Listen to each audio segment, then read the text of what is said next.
라면을 끓여 먹으며 인증샷을 찍고 친구들과 라면을 들고 함께 춤을 춥니다. 올여름 태국 방콕의 한 대형 쇼핑몰에 열린 한국 라면 팝업 스토어입니다.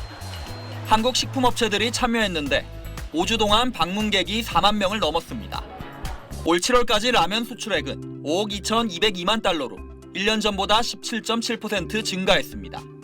지난해 연간 수출액은 7억 6,543만 달러로 역대 최대였는데 이 속도로라면 올해 10억 달러를 넘어설 수 있다는 전망이 나옵니다.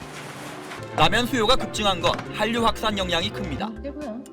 영화 기생충에 나온 라면, 방탄소년단 멤버의 라면 먹는 방송 등은 실제 큰 주목을 받았고 매출 증가로 이어졌습니다. 유튜브 같은 SNS 플랫폼을 통해서 매운 한국 라면을 먹는 사람들의 모습이 공유되면서 이것이 단순히 먹는 것이 아닌 즐기는 문화로까지 발전된 것 같습니다. 먹방 유튜버들도 줄줄이 매운맛 챌린지 영상에 가세했습니다.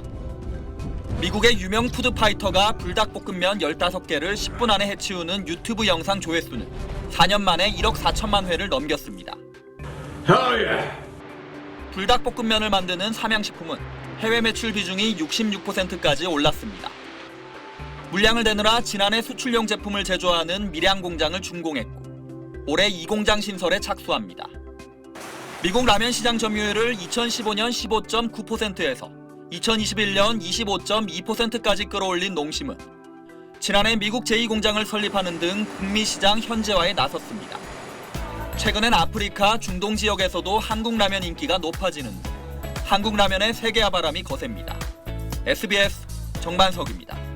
K-팝이나 K-드라마 등 많이 들어봤지만 이제 K-아이스크림이 나왔네요. 맞습니다. 해외에서 인기 폭발하고 있는 K-아이스크림에 대해서 말씀을 드려볼게요. 전 세계적으로 역대급 폭염이 이어지고 있잖아요. 이런 가운데 한국 아이스크림의 수출이 역대 최대 실적을 기록했습니다. 빙그레는 상반기 해외 수출액이 전년 동기와 대비해서 27% 뛴 775억 원을 기록했는데요. 전체 매출에서 수출이 차지하는 비중도 늘어나서 역대 최고 수준을 경신했습니다. 빙그레의 주요 수출 품목은 아이스크림인데요. 상반기 아이스크림 및 기타 수출은 466억 원으로 전체 수출의 60%를 차지하고 있습니다. 대표 제품은요. 이 메로나입니다. 이 메로나가요. 상반기 해외 매출이 15% 증가한 약 290억 원을 기록했거든요. 메로나의 국내 매출액인 220억 원보다도 약 70억 원어치가 해외에서 더 팔린 겁니다. 빙그레뿐 아니라 올해 상반기의 아이스크림 수출액이 지난해 상반기보다 19.8% 증가해서 역대 최대치를 경신했습니다. 우리나라의 K-아이스크림을 가장 많이 사들이는 나라는 미국, 다음은 중국, 그리고 필리핀 순이었습니다.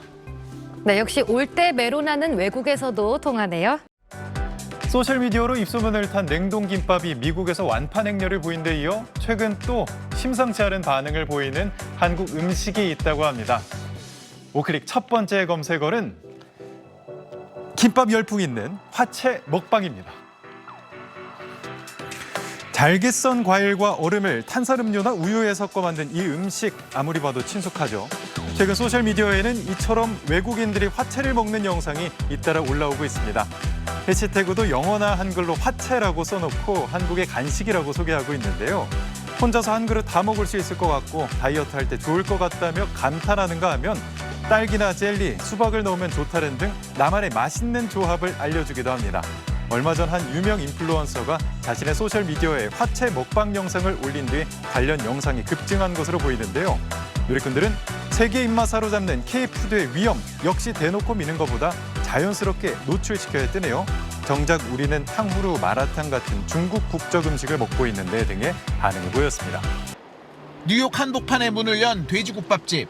서울의 1호점이 큰 성공을 거둔 뒤 한국이 아닌 뉴욕에 후속 매장을 낸 건데 뉴요커들에게 입소문이 나면서 예약을 하기가 어려울 정도입니다. 처음 팝업 당시에는 2주치, 3주치였나? 오픈하면 거의 10분, 한 5분 만에 다 예약이 찼었어요. 하루에 거의 200명 오신다고 보시면 돼요. 전 세계 음식의 각축장이라는 뉴욕에서 요즘 가장 큰 유행은 이른바 K푸드. 이 특수를 누리고자 한국에서 시작된 토종 음식 브랜드가 뉴욕으로 진출하는 사례가 부쩍 늘고 있습니다. 로봇으로 치킨을 튀기는 이 업체는 아직 뉴욕 1호점 공사가 끝나지도 않았는데 미 전역에서 매장을 내달란 러브콜이 이어지고 있습니다. 오픈을 해서 인기가 많다기보다는 진짜로 필요해서 네, 우리 매장 열어주세요. 뭐 이런 의뢰들이 좀 많이 들어오고 있어요. 이곳처럼 이 간판에 K자를 일부러 부각시키는 곳도 부쩍 늘고 있습니다. 꼭 한식이 아니라 서양에서 먼저 시작된 음식이더라도 한국에서 왔다는 걸 알리는 게 사업에 도움이 되는 경우가 많기 때문입니다. 기와의 수막새 모양을 따서 만든 건데 이렇게 말씀을 드리면 되게 신기해하시고 더 좋아하시는 것 같아요. 충분히 있는 것 같아요. F&B 쪽 계시는 분들 트렌드가 되게 한국으로 많이 넘어왔다고 생각을 해요. 이러다 보니 뉴욕의 기존 음식점들이 한국에서 이제 막 진출한 생소한 업체와 협력을 하는 사례도 많습니다. We are Italian bakery, but we use more a lot of Korean fusion, Korean recipes. I think it's going to be big. It's going to be big, yeah. 포화 상태의 치열한 경쟁 속에 반짝 인기로 사라지는 경우가 많은 국내 요식업계 사정을 감안할 때 K푸드의 미국 시장 진출이 더 늘어날 거란 전망이 많습니다.